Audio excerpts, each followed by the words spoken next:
Good afternoon, everyone. We have another special guest today.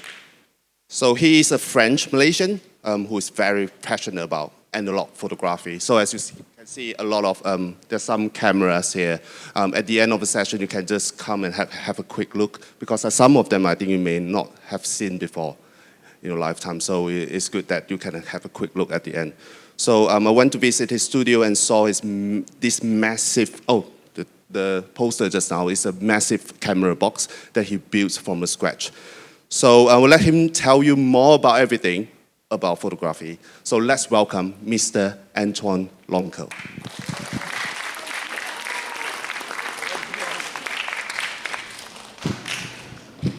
Hello, cool. You can hear me? Nice, cool. Hi, I'm Antoine. As Ben said, I'm a photographer.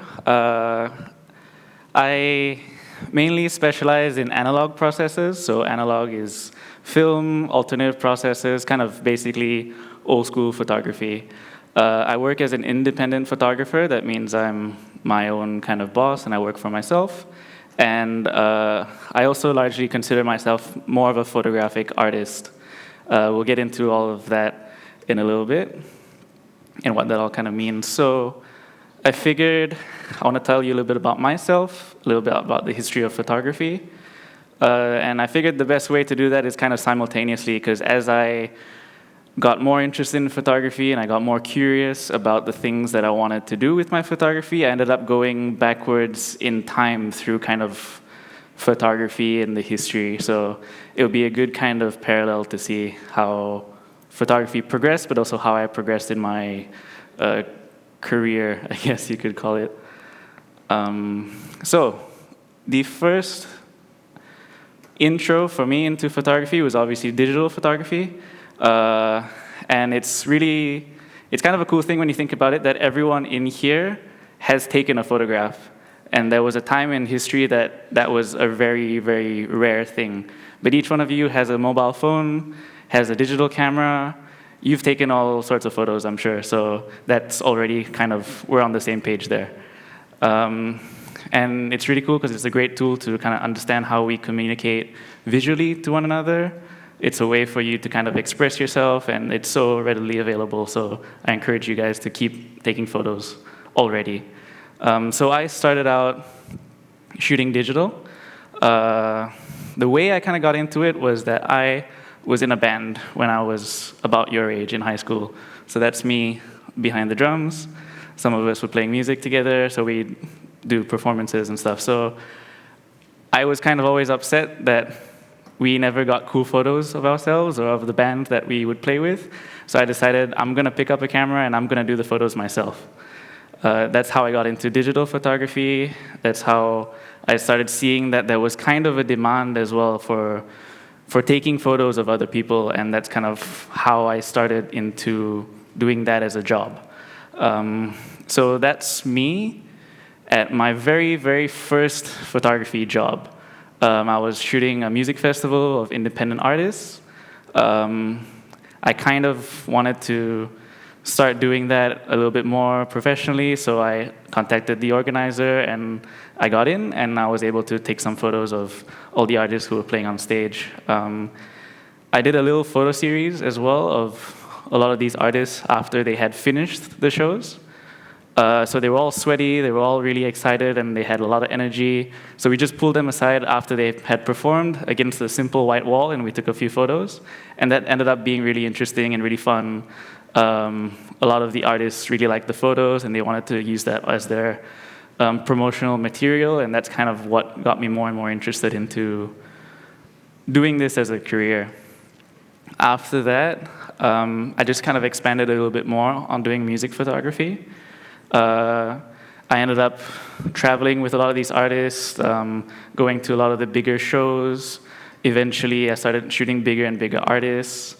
When I was in Melbourne for a while, when I did my studies, I started working for music magazines and music, publications. So they'd send me to these really big concerts, and it was really fun. And I got to get into concerts for free, so that was awesome.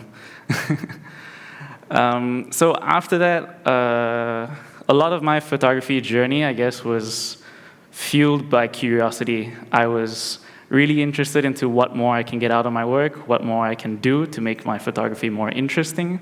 And that's when I started shooting film. So for those of you who know film, that was before we had digital cameras. We did everything on film. It kind of looks like that. And that was kind of when I was working through a few things, understanding what I could do with my photography, and this is kind of the first pieces of the first photo series, I guess you could say, that I did. It was a project about me being between Melbourne and Malaysia. It kind of taught me about being in a certain place, being an international student and all of that. So it really kind of taught me about communicating emotion and communicating feeling through photography, which is something that I didn't really do too much before. After that, I progressed to sort of the older films. What that was kind of a part of was cameras like this, so they would use a much larger film, and it was just a little bit more complicated to use, a little bit more interesting. You get more detail, more kind of resolution out of it, but it's a little bit of a lengthier process, so you can get some really interesting work. These were the first commercial photos that I took in that kind of process. So it was kind of interesting to be able to use the mediums that I was learning about and then translate that to like a commercial job kind of space. After that, I really wanted to get into printing. So for those of you who might have seen something like this is a darkroom where before there was digital printing, before there was inkjet printers, you were kind of forced to use this chemical process to print photographs. So that's what I really wanted to do. I wanted to expand my practice, expand my understanding of photography by printing this way. So it's actually really engaging, a really fun process. I've been doing it for a couple of years, and as the print kind of appears out of this soup of chemicals, it's still really magical, and I really enjoy that process still. From then, as Ben said, I got a little bit more into that process. So that paper that you typically use to print can kind of be hacked and used into using it as a medium to shoot photos onto. So I had a camera that was like this for a long time, and it only makes photos that are about that big when you print them. And I was like, I want to go bigger. I want to get a big print. I want to get a big camera. So I looked online, typed in for really big analog cameras, and they were very, very expensive. And I was like, that's no way. I can't do that. So I figured, why not just build my own? And that's what I ended up doing. So the camera that's on the left over there with me, that was built entirely from scratch. That's actually the second version. I built the first version. And yeah, like it takes really interesting portraits. I get to actually meet a lot of people with that camera because it's a point of conversation. And yeah, people are always super interested by the process and by what that can deliver. So that taught me actually a lot about photography. It's a super basic process. You only have a lens and a paper, and that's all you got. You got to figure it out. So all of these were kind of steps that I was taking towards getting deeper and deeper into photography. Each step was informing the next, so I could progress in a, I guess, a comfortable way.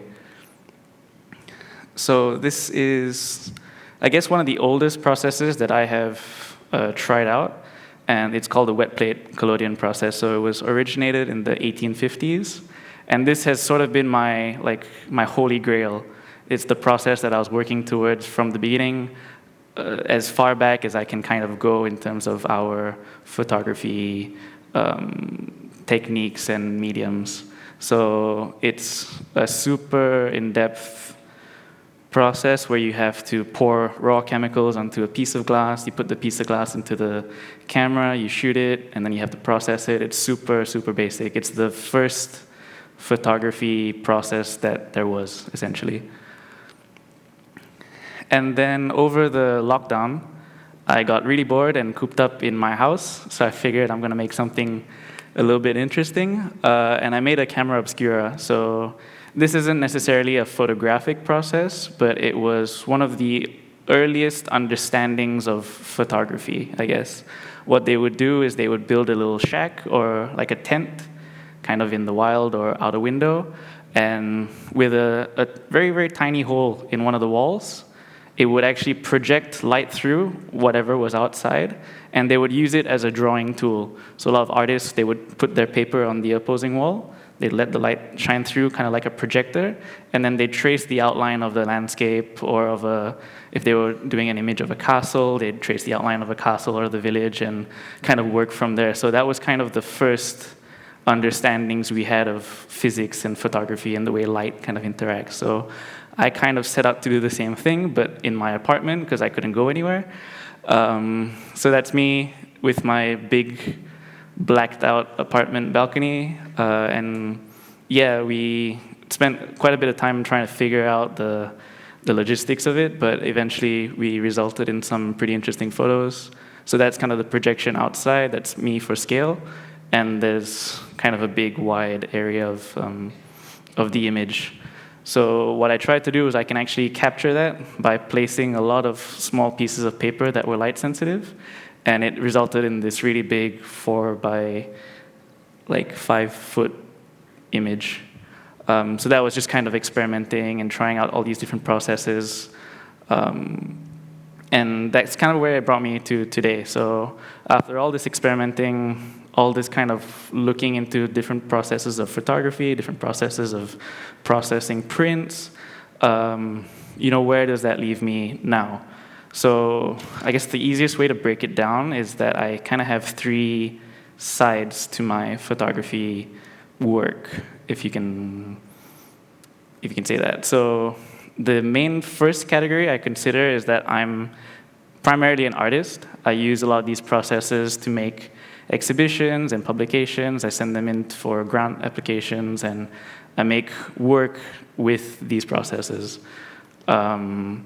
So this is kind of something that I'm working on at the moment, looking into family history, looking into this culture that I'm a part of called the Surani culture. It's a long story, but this is work that I'm doing for my master's, and that's kind of a very artistic practice. There's a lot of research, a lot of writing. So that's kind of where I'm mainly at. I'm also a commercial photographer. This is basically how I make an income, how I feed myself and fund all these strange experiments. I have to feed my dog as well, so I need to earn money, right? And it's always really interesting to work with great people. I've had really good clients in the past, so it's a really enjoyable kind of experience. So in my kind of commercial photography, I work a lot with artists, kind of making their own promotional material. Sean is a solo drummer, so we had this kind of interesting idea planned out where he'll be shipwrecked on a beach. That's kind of how I work with clients, is sorting out these briefs. I do fashion and editorial stuff. I do weddings and family. And then I also do a lot of work with small businesses to make promotional material for social media, for websites, that kind of stuff. That's my commercial work. And then also the third and kind of, I guess in a way, kind of my most favorite part of the work is I do commission projects and research work. So this is, I think you guys might know the Habitat Foundation. So they had a commission project where they sent us to Taiping to document a lot of narratives and stories in that town. So it's basically photojournalism work. I graduated with a bachelor's in photography, majoring in photojournalism. So this is kind of coming back to where I originally wanted to go. So these kind of projects are always really intensive, but they're really fun. It's a lot of outdoors work, a lot of hiking and researching and writing, interviewing people.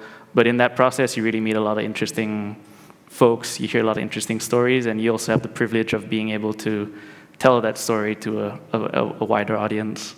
So these are just a couple of images from the project that we did in Taiping, looking at how local Taiping people are kind of connected to the town and the hills and how they kind of feel at home there.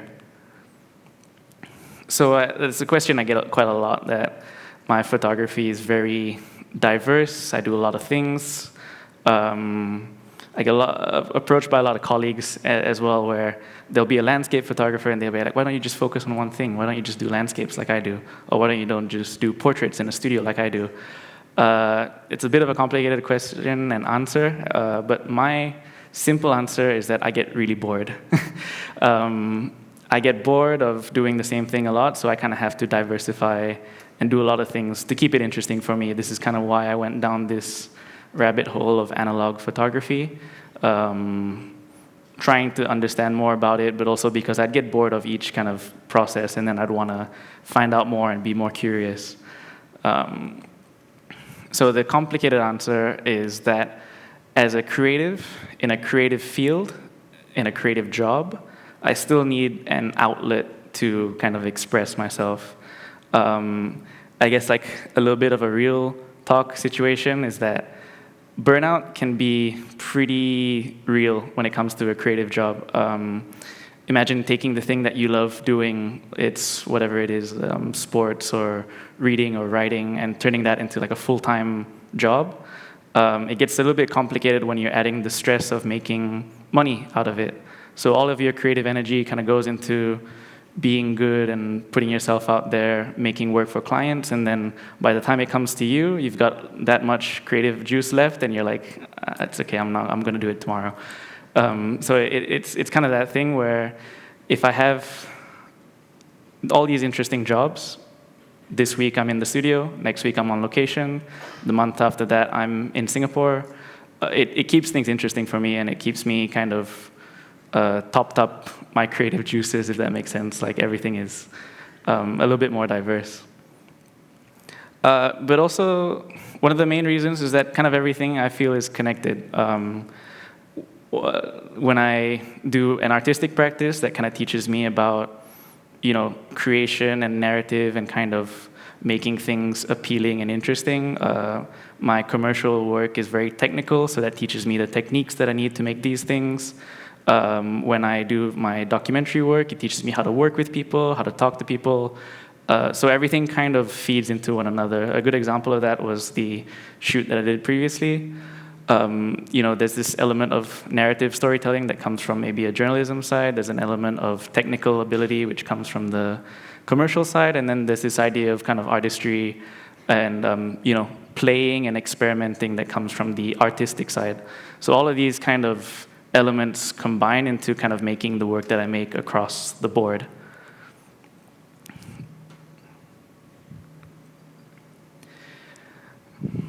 So to kind of wrap everything up, I think when I was making these slides, I was kind of struggling, where do I go from here? What do I kind of leave you guys with? And I think something that I would like to, if I were to give you any advice, I think it would be to stay curious. This is kind of what I